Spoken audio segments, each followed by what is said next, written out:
بسم اللہ الرحمن الرحیم نحمدہ ونصلی ونسلم علی رسولہ الکریم اما بعد۔ عزیزان من، مثنوی مولوی مانوی کے دروس کے حوالے سے آج ہماری یہ 47ویں نشست ہے۔ ماقبل میں یہ بتایا گیا تھا کہ خرگوش اپنی ایک حکمت عملی کے تحت شیر کو جب کنویں کے قریب لے کر جا رہا تھا تو جب وہ کنویں کے قریب پہنچا تو وہاں پر خرگوش نے اپنے پاؤں روک لیے۔ تو اس کی وجہ پوچھنے پر خرگوش نے کچھ باتیں اس کو بتائیں کہ جس کے ضمن میں دنیا کا تغیر اور جو اشیاء ہیں اس جہان کے اندر، ان کے اندر جو فنا، اس حوالے سے ساری وہ اس نے گفتگو کی، اور یہ بتایا کہ مجھ پر ایک جو شیر اس کنویں کے اندر ہے اس کا خوف طاری ہو گیا ہے، اور اس خوف کی وجہ سے میری جان نکلی جا رہی ہے۔ تو یہ ساری باتیں جب خرگوش نے شیر کو کی تو ظاہری بات ہے وہ بھی تو آگے سے شیر ہے نا، اور پھر شیر اس سے مراد بھی نفس امارہ ہے، تو نفس امارہ اتنی آسانی سے تو بات ماننے والا نہیں ہے۔ تو اب شیر نے اس کی ساری باتیں سننے کے بعد، یعنی جس طرح سے پیچھے مولانا جلال الدین رومی علیہ رحمہ نے یہ شعر بیان فرمایا کہ خواند بر شیر او ازیرو پندہا، یعنی اس حوالے سے خرگوش نے شیر کو بہت ساری نصیحتیں کی اور یہ کہا کہ گفت من پس ماندہ امزی بندہا، انہی خیالات کی وجہ سے میں پیچھے رہ گیا ہوں۔ تو اب آگے حضرت مولانا عنوان جو ہے وہ یہاں پر ذکر کرتے ہیں، پرسیدن شیر از سبب پا واپس کشیدن خرگوش، خرگوش کے اپنے پاؤں واپس پھیر لینے کے سبب کا پوچھنا شیر کا۔ تو اب فرماتے ہیں شیر گفتش توز اسباب مرض، این سبب گو خاص کہ این استم غرض۔ اتنی باتیں تو بتائی نا کہ اس دنیا کے اندر بھی فنا ہے، تغیرات رات دن ہوتے رہتے ہیں، مختلف قسم کے معاملات ہیں، موت کا ایک سامنا ہے جو ہر چیز کو فنا کر کے رکھ دے گی۔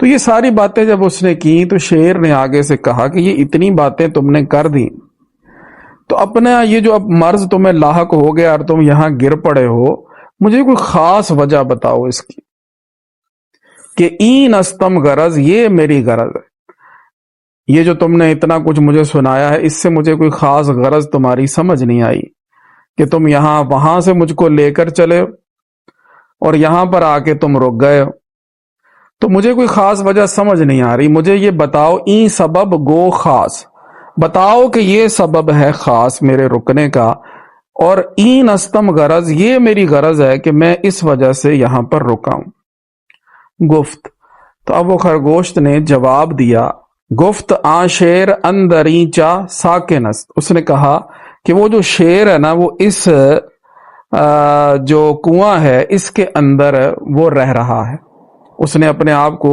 یہاں پر رکھا ہوا ہے۔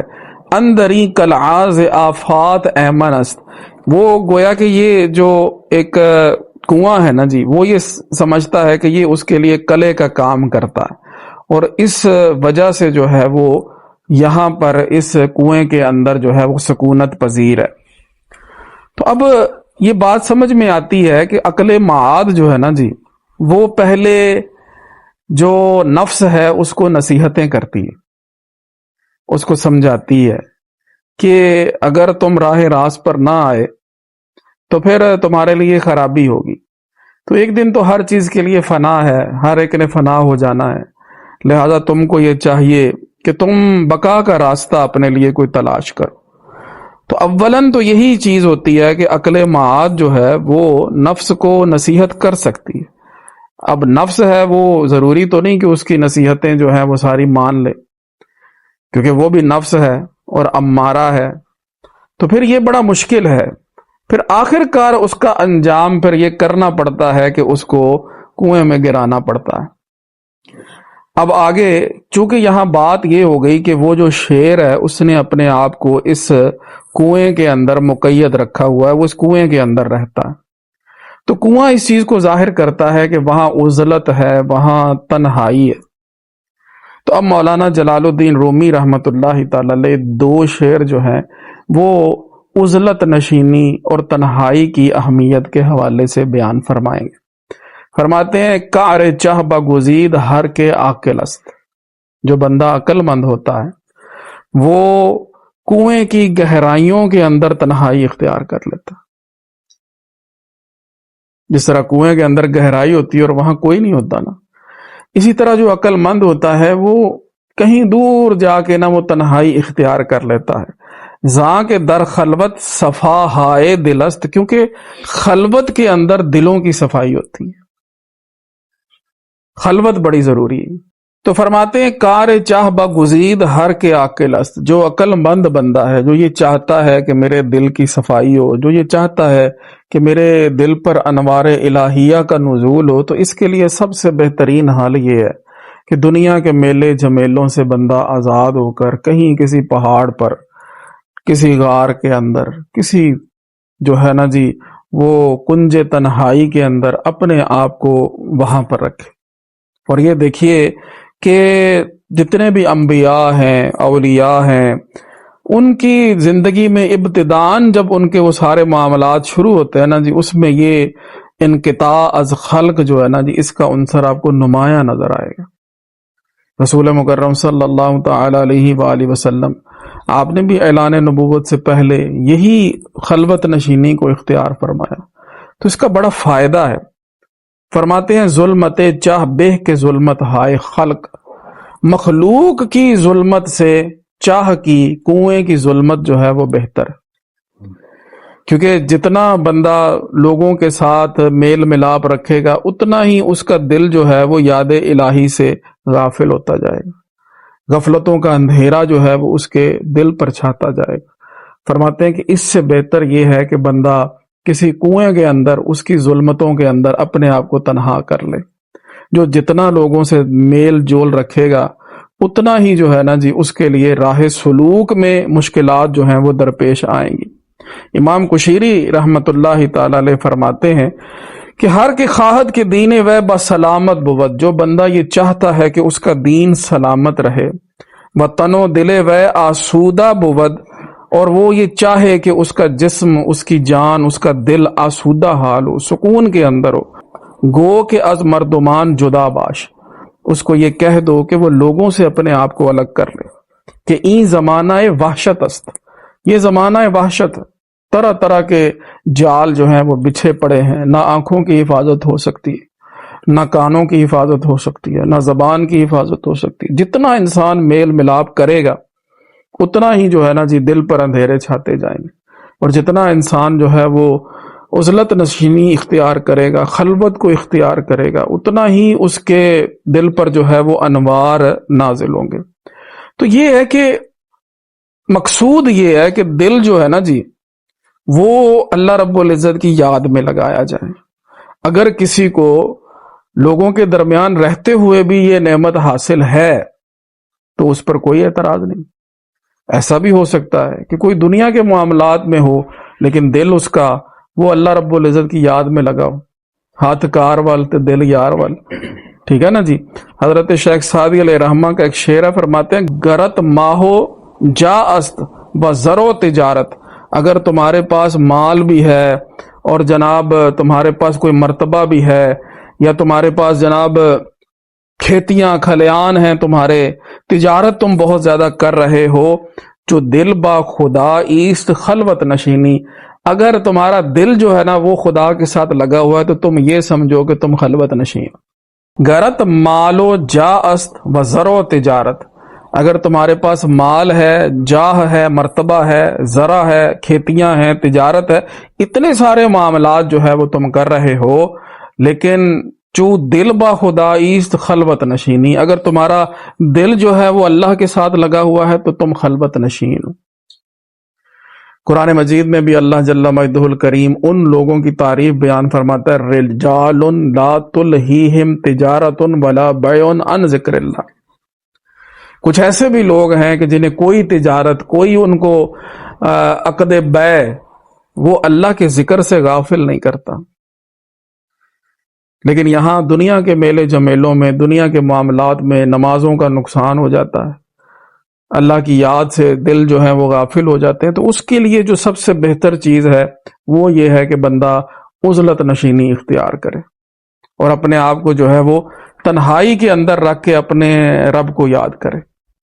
ایک روایت کے اندر بھی آتا ہے رسول مکرم صلی اللہ تعالی علیہ وآلہ وسلم سے کہ الوحدۃ خیر من جلیس السوء، برے دوستوں کے پاس بیٹھنے سے تنہائی بہتر ہے، بل جلیس الصالح خیر من الوحدہ، لیکن اچھا دوست جو ہے وہ تنہائی سے بہتر ہے۔ جو اچھا دوست ہے نا وہ تنہائی سے بہتر ہے۔ جب اس کے پاس بیٹھو گے تو تمہیں بہت کچھ ایسا اور بتا دے گا جو چیز تمہیں تنہائی میں نہ مل سکے گی۔ لہذا ان امور کو بھی ہمیں سامنے رکھنا ہے، ٹھیک ہے نا۔ تو اس انداز سے جو ہے نا وہ بندہ تنہائی کو اختیار کرے۔ ایک اور مقام پر مولانا روم رحمہ اللہ تعالیٰ نے فرمایا نا، جیسے پیچھے غالباً یہ گزر چکا ہے، چیز تو دنیا از خدا غافل بدن۔ دنیا کیا ہے؟ اللہ سے غافل ہو جانے کا نام دنیا ہے۔ نئے کو مارو نکراؤ فرزند و زن، تجارت، سونا چاندی، بال بچے، خواتین، اپنی بیویوں کا ہونا، یہ کوئی دنیا نہیں ہے۔ دنیا کی بات تب ہوگی کہ جب اللہ کی یاد سے دل بندے کا غافل ہو جائے۔ ایک روایت کے اندر آتا ہے، حضرت ابو ہریرہ رضی اللہ تعالیٰ عنہ اس کے راوی ہیں، کہ ہم سرکار علیہ الصلوۃ والسلام کے ساتھ ایک جہاد کے سفر پر تھے، تو وہاں پر ہمارے ایک ساتھی تھے، تو ان کو ایک غار نظر آیا، ایک پہاڑ نظر آیا، بڑے اچھی جگہ جہاں سے ہم گزر رہے تھے۔ تو انہوں نے اپنی خواہش کا اظہار کیا، اور انہوں نے کہا کہ میرا دل یہ چاہتا ہے کہ میں سارے نظام چھوڑ چھاڑ کے نا میں یہاں پر آ کے رہوں اور اللہ کی عبادت کروں، اور میں یہ بات سرکار علیہ الصلوۃ والسلام سے عرض کروں گا۔ پھر انہوں نے حضور علیہ الصلوۃ والسلام کی خدمت میں یہ بات عرض کی، تو آپ صلی اللہ تعالی علیہ وآلہ وسلم نے فرمایا کہ اللہ کے راستے میں مسلمانوں کے ساتھ جہاد میں کھڑے ہو جانا، یہ اپنے خاندان، اپنے کنبے قبیلے کے ساتھ بھی بندہ رہے نا، بچوں کے ساتھ بالکل الگ تھلگ ہو کے بندہ رہے، تو اس سے یہ 60 سال کی عبادت جو ہے نا جی، یہ اتنا اجر رکھتی ہے۔ یعنی تنہائی کے اندر 60 سال بندہ عبادت کرے، وہ اللہ رب العزت کے راستے میں جہاد کے لیے مسلمانوں کے ساتھ صف آرا ہو گیا نا جی، تو یہ اس کی 60 سال کی جو تنہائی کی عبادت ہے یہ اس سے بہتر۔ اسی لیے تو وہ علامہ اقبال کا یہ شعر ہے نا کہ نکل کر خانقاہوں سے ادا کر رسم شبیری، ٹھیک ہے نا۔ یہ وقت ہوتا ہے نا، ہر چیز وقت کے اعتبار سے ہوتی ہے۔ کبھی کبھی معاملات یہ ہیں کہ جب سلسلے چل رہے ہیں تو بندہ عزلت اختیار کر لے، لیکن جب دین کو ضرورت ہے تو اس وقت تو عزلت جو ہے وہ پھر جواب دہ ہونا پڑے گا اللہ رب العزت کے حضور۔ تو بہرحال یہ بات چلی تھی عزلت کی۔ صوفیاء کے ہاں عزلت اور صوفیاء کے ہاں جو خلوت نشینی ہے نا، جو بڑی اہمیت کی حامل ہے۔ زیادہ میل ملاپ، میل جول، رسول اللہ صلی اللہ علیہ وسلم نے اسی شخص کو پسند کیا کہ جس کی لوگوں سے واقفیت بڑی کم ہو، بہت کم لوگ اس کو جانتے ہوں، زیادہ شہرت والا نہ ہو، اور معاملات بھی اس کے بس یہ ہوں کہ گزر بسر ہو رہی ہو، عمر بھی اس کی کم ہو، ٹھیک ہے نا۔ یہ سارے معاملات جب کسی کے اندر ہوں تو سرکار علیہ الصلوۃ والسلام نے اس کو اچھا بندہ شمار کیا کہ بہت ساری چیزوں سے وہ بچ گیا۔ اور اگر معاملات اسی طرح سے ہوں کہ رات دن جناب لوگ آئے گئے بیٹھے اور جناب سلسلے یوں ہی چل رہے ہیں، تو بڑا مشکل ہے دلوں کو سنبھالنا۔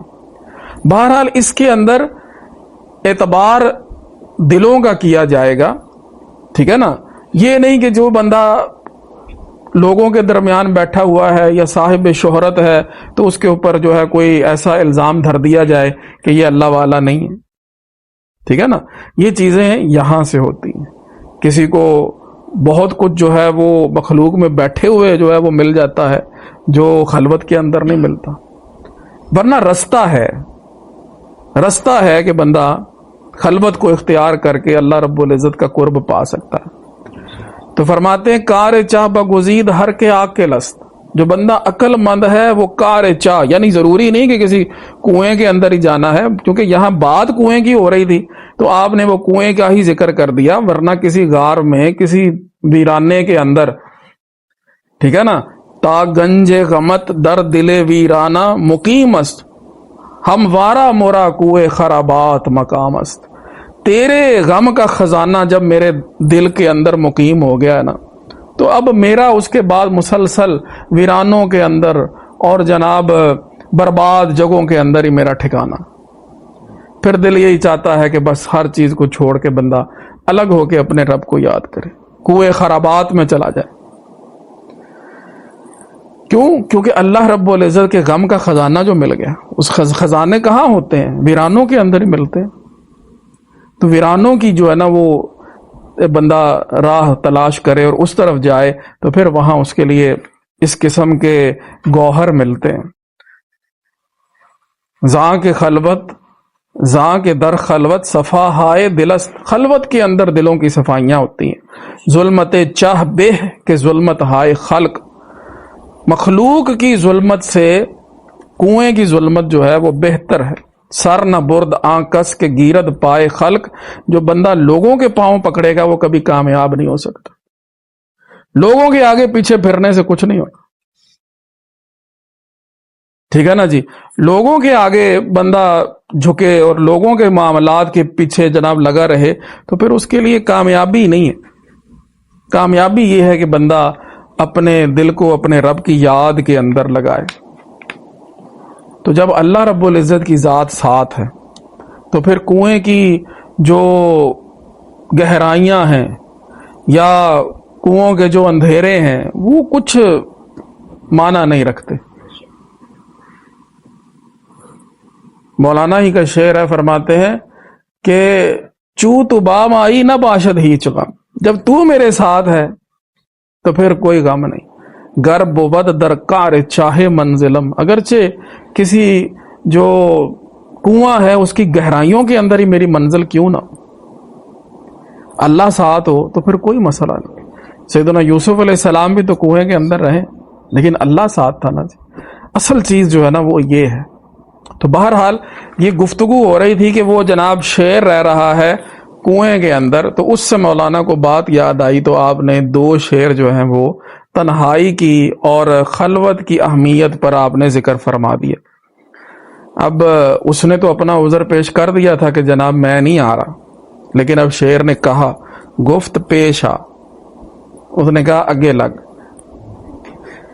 ٹھیک ہے، اس نے کیا کہا؟ پیش آ، زخم اورا کاہ رست، میں جو اس کو زخم لگاؤں گا وہ بڑا زبردست ہوگا۔ تم آؤ میرے ساتھ، کیوں گھبرا رہے ہو؟ میرے ساتھ آؤ۔ تو بے بھی کا شیر درچے حاضر است، اتنا تو آگے دیکھو کہ وہ ادھر ہے بھی کہ نہیں، میرے ساتھ آؤ۔ یہ تو تم ابھی ڈر گئے ہو کہ پتہ نہیں کیا ہو جانا ہے، کچھ بھی نہیں ہوتا، میں تمہارے ساتھ ہوں، بڑا جو ہے نا جی کڑاکے کا اس کو میں زخم لگاؤں گا، بڑا زخم کاری ہوگا میرا، لیکن تم آؤ میرے ساتھ، یہ تو دیکھو کہ وہ شیر اس کنویں کے اندر ہے بھی یا نہیں۔ گفت من سوزیدہ امزاں آتشے، اس نے کہا کہ اس کی ہیبت اور اس کے خوف کی جو آگ ہے میں اس سے جلا دیا گیا ہوں، اس نے میرے اندر ایسا بسیرا کیا ہے کہ میرا تن من جل گیا ہے۔ تو مگر اندر برے خیشم کشی، ہاں ایک صورت ہو سکتی ہے کہ تم مجھے اپنی بغل میں لے لو، بر کہتے ہیں پہلو کو، تم مجھے اپنے پہلو میں لے لو تو پھر جو ہے میں تمہارے ساتھ جا سکتا ہوں۔ تاب پشتے تو من اے کانے کرم، شیر کو وہ کیا کہہ رہا ہے؟ کانے کرم، یعنی کرم کی کان، معدن کرم، میں جو ہے تمہاری پشت پنائی میں چشم بگشایم بچہ در بنگرم، میں آنکھ کھول کے ہمت کر کے میں کنویں کے اندر دیکھ سکوں۔ اس کے لیے ضروری یہ ہے کہ تم مجھے اپنے ساتھ لے لو، مجھے اپنے پہلو میں رکھو گے، اپنے کنار میں رکھو گے، ٹھیک ہے نا جی، اور اپنی آغوش میں لے کر مجھ کو جب چلو گے تو پھر مجھے اس چیز کا حوصلہ پیدا ہو سکتا ہے۔ اب ظاہری بات ہے اس نے یہ بات کر دی تو شیر نے تو ایسا کرنا تھا۔ نظر کردن شیر در چاہ و دیدن عکس خود را و آخر گوش را در آب، یہ عنوان نیا آ گیا۔ فرماتے ہیں کہ شیر کا کنویں کے اندر دیکھنا اور اپنے عکس کو اور اس خرگوش کے عکس کو پانی کے اندر دیکھنا، چونکہ شیر اندر برے خیشش کشید، جب شیر نے اپنے پہلو کے اندر اس خرگوش کو لے لیا، برے خیش اپنے پہلو کے اندر اس کو ساتھ لے لیا، در پناہ شیر تا چاہ می دوید، تو اب اس کی پناہ کے اندر خرگوش بھی بھاگتا بھاگتا جو ہے وہ اس کنویں تک آ گیا، چونکہ در چاہ بنگری دند اندر آب، جب انہوں نے دونوں نے اس کنویں کے اندر پانی کے اوپر دیکھا تو اندر آب از شیر و او در تافت تاب، تو پانی کے اندر شیر کا اور خرگوش کا عکس جو ہے وہ چمکا، ٹھیک ہے، در تافت یعنی چمکا اور تاب عکس، پانی کے اندر خرگوش کا اور شیر کا دونوں کا عکس جو ہے وہ چمکا جب دونوں وہاں اس کے کنارے پر گئے اور انہوں نے اس کو دیکھا۔ اب شیر کو تو غصہ آنا تھا، تو شیر عکس خیش دید از آب تفت، شیر نے بڑی گرم مزاجی میں، تفت یعنی گرم مزاجی کے اندر نا اس نے جب اپنا عکس اس کے اندر دیکھا تو شکل شیر در برش خرگوش زفت، ایک اس نے شیر جو ہے وہ پانی کے اندر وہ دیکھ رہا ہے جس کے پہلو کے اندر ایک بہت موٹا تازہ خرگوش ہے، یہ اس نے دیکھا پانی کے اندر کہ ایک شیر ہے اس جیسا اور اس کے پہلو کے اندر جو ہے خرگوش ہے، کیونکہ وہ پیچھے بتا کے آیا تھا کہ میرا ساتھی اس نے اپنے ساتھ رکھا ہوا ہے، چونکہ خصم خیش را در آب دید، اب اس کو تو غصہ آ گیا کہ میری سلطنت میں یہ شیر کیا کر رہا ہے۔ جب اس نے اپنے دشمن کو اس پانی کے اندر دیکھا، مر ورا بگذاشت، فوراً چونکہ غصے میں تھا اس وقت تو خیال نہ کر سکا، فوراً جو ہے اس نے خرگوش کو ایسے پیچھے چھوڑا، وہ اندر چاہ جہید، اور وہ کنویں کے اندر چھلانگ لگا گیا، کنویں کے اندر وہ کود گیا، جہیدن کودنا ہوتا ہے، چاہ وہ کنویں کو کہتے ہیں، مر ورا یہ مر اورا ہے، ٹھیک ہے، یعنی خرگوش کو اس نے چھوڑ دیا اور اندر چاہ جہید وہ اس کنویں کے اندر کود گیا۔ اب یہاں تک بات آ گئی کہ وہ شیر جو ہے وہ کنویں کے اندر کود گیا ہے، تو اب مولانا جلال الدین رومی رحمت اللہ تعالی علیہ یہاں کچھ اور معرفت کی باتیں کریں گے۔ آپ فرماتے ہیں در فتاد اندر چہے کو کندہ بود، وہ شیر اس کنویں کے اندر جا گرا جو اس نے خود کھودا تھا، جو اس نے خود کھودا تھا، زاں کے ظلمش در سرش آئندہ بود، کیونکہ اس کا جو ظلم تھا وہ اس کے سر پر منڈلا رہا تھا۔ یہ بات سمجھنے سمجھانے کے لیے ساری کی گئی ہے نا جی، ورنہ شیر کا ان جانوروں کا شکار کرنا یہ کوئی ظلم نہیں کہلاتا، لیکن چونکہ ایک عکس بندی اس انداز سے کر دی گئی ہے کہ وہ مطلب ان کو نقصان پہنچ رہا تھا اور وہ اسے ظلم شمار کر رہے تھے، اور بات سمجھنا سمجھانا مقصود ہے، اس وجہ سے وہ بات ظلم کی کر دی گئی کہ اس ظلم سے یہ کنواں اس نے اپنے لیے خود کھودا جس کے اندر آج وہ آ گرا، کیونکہ وہ ظلم کر رہا تھا اور اس کا ظلم اس کے سر پر منڈلا رہا تھا، آخر کار اس کو اپنے ظلم کی سزا مل گئی اور وہ اس کنویں کے اندر گر گیا۔ ایک روایت اس حوالے سے بھی ملتی ہے کہ من حفر علی اخیہ حفرتن وقع فیہا، جو بندہ اپنے بھائی کے لیے کنواں کھودے گا وہ خود اس میں گرے گا۔ یہ بات ہمارے ہاں لوگ عام کرتے رہتے ہیں کہ جیڑا کسے واسطے کنواں کھودا ہے اور آپ ادھر ڈگدا، یعنی یہ کہ ظلم کا بدلہ ایک نہ ایک دن جو ہے وہ مل کے رہتا ہے۔ قرآن مجید میں اللہ جل شانہ نے ارشاد فرمایا وَلَا يَحِيقُ الْمَكْرُ السَّيِّئُ إِلَّا بِأَهْلِهِ، جو برا مکر ہے وہ مکر کرنے والے کو ہی گھیرتا، جو مکار ہے، جو مکر کرنے والا ہے، جو برے مکر بن رہا ہے، کر رہا ہے، وہ ایک نہ ایک دن خود اس کا شکار ہو جاتا ہے، چاہے مظلم گشت ظلم ظالمہ، ظالموں کا ظلم جو ہے وہ ایک اندھیرا کنواں بن جاتا ہے۔ ظالم جب ظلم کرتے ہیں تو ایک دن وہ ظلم ان کا ایک مظلم، ایک تاریک کنواں بن جاتا ہے۔ این چنی گفتند جملہ عالمہ، جتنے بھی عالم دین ہیں وہ یہی بات کرتے ہیں۔ اور اس حوالے سے بھی روایت آئی، اتقوا الظلم، ظلم سے بچو، فإن الظلم ظلمات یوم القیامہ، کیونکہ ظلم جو ہے قیامت کے دن ظلمات بن جائے گا، اندھیرے بن جائے گا۔ اللہ جل مجدہ الکریم نے تو انصاف کرنا ہے۔ وہ تو ایک سینگ والی بکری نے بغیر سینگ والی بکری کو اگر ٹھوکر ماری ہوگی، ٹھیک ہے نا جی، ٹکر ماری ہوگی، تو اس کے سینگ اس کو دے کر اس کا بھی حساب جو ہے وہ برابر کیا جائے گا۔ تو جو لوگ لوگوں پر ظلم کرتے ہیں، دوسروں پر ظلم کو روا رکھتے ہیں، وہ کیسے سمجھتے ہیں کہ یہ ظلم ہمارے لیے اندھیرے نہیں بنے گا؟ تو کہیں نہ کہیں کسی سے کچھ کیا ہوا وہ سامنے آ جاتا ہے، چاہے مظلم بن جاتا ہے، تاریک کنواں بن جاتا ہے ظلم ظالمہ۔ این چنی گفتند جملہ عالمہ، جتنے بھی عالمان ہیں، جتنے بھی علماء ہیں، وہ سب یہی بات کرتے ہیں، ہر کے ظالم تر چہش با ہول تر، جو جتنا ظالم ہے اس کا کنواں بھی اتنا ہی خوفناک ہوگا۔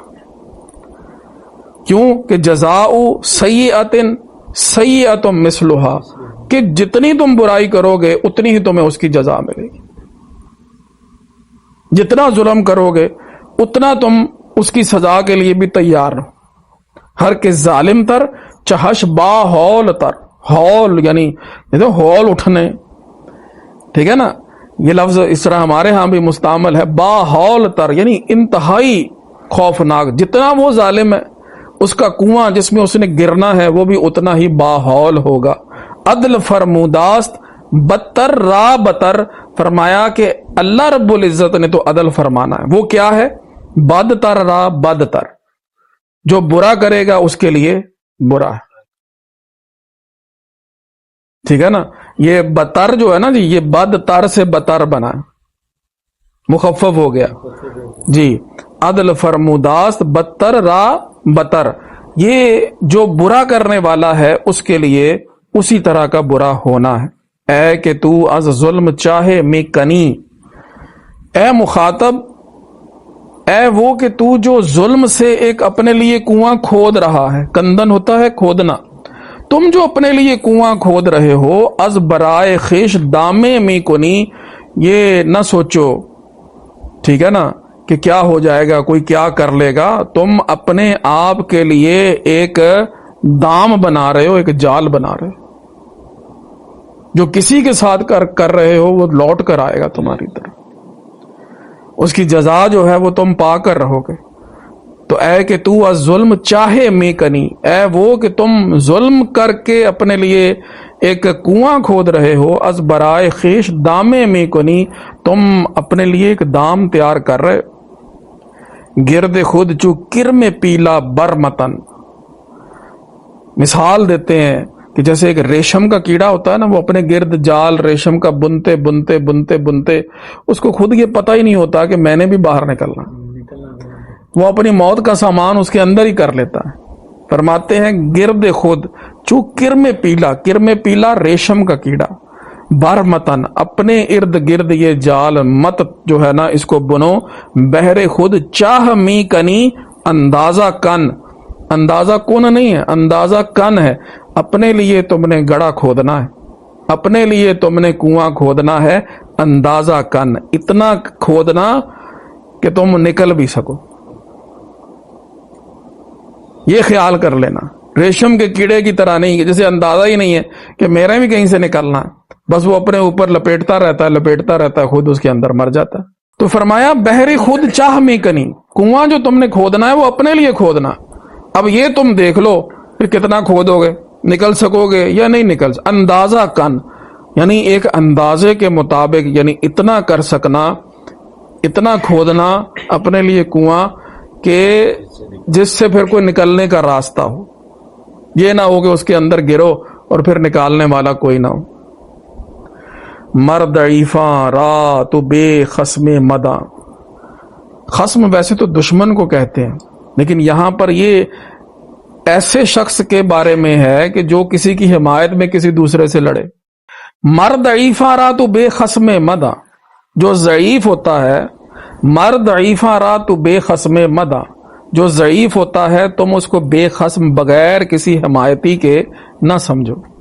کوئی نہ کوئی ذات جو ہے نا جی وہ غریبوں کی بھی حمایتی ہوتی ہے، ضعیفوں کی بھی حمایتی ہوتی ہے۔ از نبے زا جا نصر اللہ خان، فرمایا نبا، یہ نبا سے نبے ہے، یعنی نبا قرآن کریم کو کہتے ہیں نا، خبر ہے نا یہ۔ فرمایا کہ قرآن مجید سے اذا جا نصر اللہ پڑھ لو۔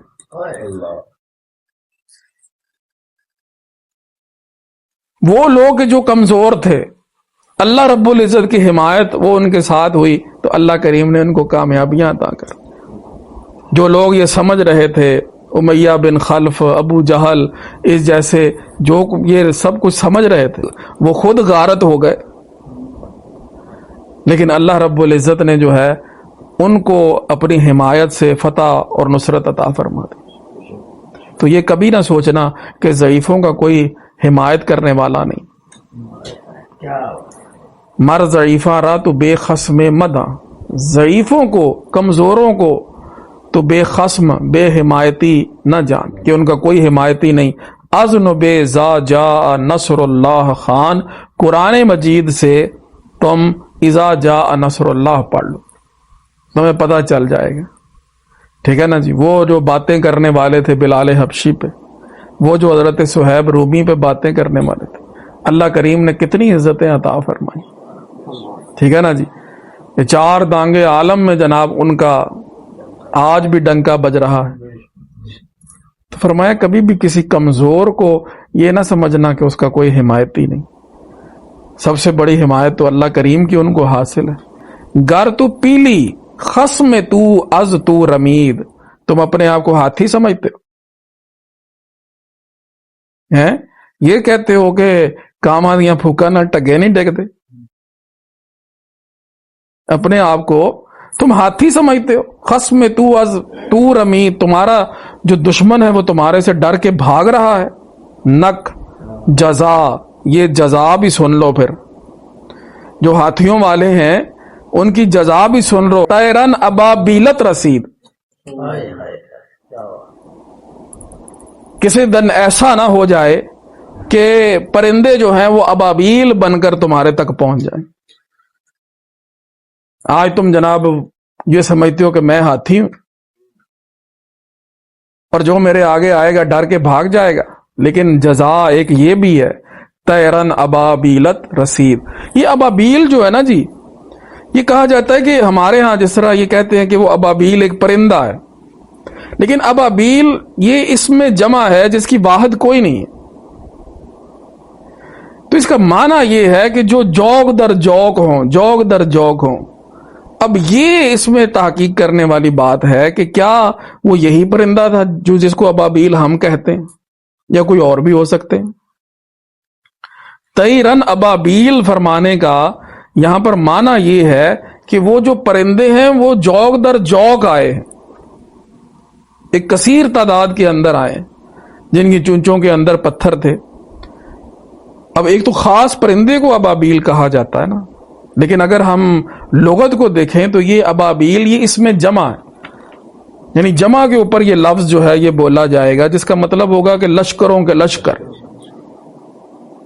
تو فرمایا گر تو پیلی، تم اپنے آپ کو ہاتھی سمجھتے ہو۔ خصم تو از تو رمید، تمہارا دشمن تم سے بھاگتا ہے۔ نک جزا، یہ جزا بھی سن لو۔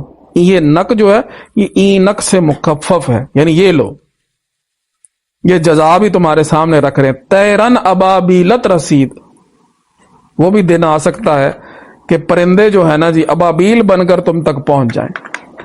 تو ضعیف کو کبھی یہ نہ سمجھو کہ اس کا کوئی حمایتی نہیں ہے۔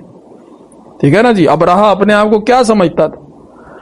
ٹھیک ہے نا جی، وہ کہتا تھا کہ بس جانا ہے میں نے تو وہاں پہ سارے معاملات جو ہیں وہ میرے ہاتھ میں ہو جانے۔ اتنے بڑے بڑے جناب وہ ہاتھی لے کے آیا، تو اللہ تعالیٰ نے چھوٹے چھوٹے پرندوں سے جناب اس کا صفایا کر دیا، ملیا میٹ ہو گیا، تہس نہس ہو گیا۔ گر ضعیف در زمیں خواہد امان. اگر ایک کمزور بندہ زمین پر بیٹھ کر اپنے رب سے امان مانگ لے تو غلغل افتد در سپاہ آسمان. آسمان کے جو سپاہی ہیں، جو فرشتے ہیں آسمان کے، ان کے درمیان جو ہے وہ غلغلہ جو ہے نا جی، وہ کہہ لیں برپا ہو جاتا ہے، ہلچل مچ جاتی ہے کہ کسی نے پکارا ہے. مظلوم کی آہ جو ہے، یہ کہا گیا کہ اللہ کا عرش ہلا دیتی. تو ایک ضعیف جو ہے وہ اگر اللہ سے امان مانگ لے کہ مولا تیرے یہ بندے مجھ پہ ظلم کر رہے ہیں، تو آسمان پہ ہلچل مچ جاتی. ایک روایت میں یہ بھی آتا ہے کہ اللہ جل مجدہ الکریم کسی بندے سے نفرت فرمائے، ناپسندیدگی فرمائے، تو جبرائیل کو فرماتا ہے کہ اے جبرائیل مجھے یہ بندہ ناپسند، تو بھی اس کو ناپسند کر دے. پھر جبرائیل امین علیہ السلام جو ہیں، وہ جو آسمان پر جتنے فرشتے ہیں ان کے درمیان یہ اعلان کر دیتے ہیں کہ اللہ اس شخص کو ناپسند کرتا ہے، تم بھی اس کو ناپسند کرو. یعنی جو اس کے بندوں پر ظلم کرے گا وہ اللہ رب العزت کو کیسے پسند آئے گا. تو گر ضعیف در زمیں خواہد امان. اگر ایک ضعیف جو ہے وہ زمین پر اللہ رب العزت سے امان مانگ لے. دعوت المظلوم، اس حوالے سے حدیث موجود ہے کہ وہ قبول ہے کہ مظلوم کی جو آہ ہے وہ اللہ رب العزت کی بارگاہ میں بڑی تیزی سے پہنچتی ہے. تو غلغل افتد در سپاہ آسمان. آسمان کے فرشتوں کے اندر ہلچل مچ جاتی ہے کہ کیا کرنے کا حکم آ رہا ہے. گربا دن دانش گزی پرخوں کنی. تم یہ سمجھتے ہو کہ میں اپنے دانتوں سے اس کو کاٹ لوں گا اور اس کو خونو خون کر دوں گا، لیکن درد دن دانت بگیرد چوں کنی. تیرے ان دانتوں کو ہی اگر درد پڑ گیا تو پھر کیا کرے گا. دانت میں ذرا سا درد ہونا تو بندے کی جان نکلنے کو آ جاتی. اتنا کمزور ہے انسان.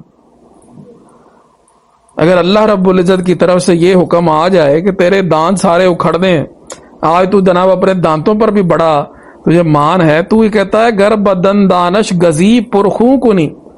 تم اس کو کاٹ کے خون و خون کر دو گے. درد دن دانت بگیرت چوں کنی. درد اگر تیرے دانتوں کو ان کو آ کر پڑ گیا تو پھر تم کیا کرو گے. پھر تمہارے پاس کوئی اور چارہ نہیں یہ کہ تم اس کے علاج کی طرف بھاگو. ٹھیک ہے نا. جب دانت ہی نہ رہے تو بڑے بڑے اپنے اپنے وقت میں دوسروں پر ظلم ڈھانے والے، پھر ایک وقت وہ آتا ہے کہ جب ان کو دیکھا جاتا ہے کہ چلنے کا بھی آسرا نہیں، اس سے بھی رہ گئے. بڑا جناب جن کو اپنی جوانی پہ، اپنے روب پہ، اپنے دبدبے پہ مان ہوتا ہے، ایک وقت آتا ہے کہ دوسروں کے سہاروں پہ پڑے ہوتے ہیں. لہذا بندے کے لیے یہ بڑا ضروری ہے کہ وہ اللہ کے دوسرے جو بندے ہیں ان سے پیار کرے اور ان پر ظلم نہ کرے. تو یہ ساری باتیں جو ہے نا وہ اس حوالے سے آئیں کہ شیر بالآخر کنویں کے اندر گر گیا. تو یہ کنواں یہ وہ تھا کہ جو اس نے اپنے ظلم کے ذریعے کھودا تھا اور اس کے اندر آج وہ آ کر گر گیا. تو اب وہ کیوں گرا ہے، کیوں اس نے کنویں میں چھلانگ لگائی، کیا چیز محرک بنی، اس حوالے سے آپ گفتگو فرمائیں گے اور پھر اس کے ضمن میں بھی بڑی کام کی باتیں ارشاد فرمائیں گے. وہ انشاءاللہ اگلے درس میں ہم اس کو کریں گے. اللہ رب العزت ہم سب کو حقائق کی آشنائی عطا فرمائے. وآخر دعوانا الحمد للہ رب العالمین.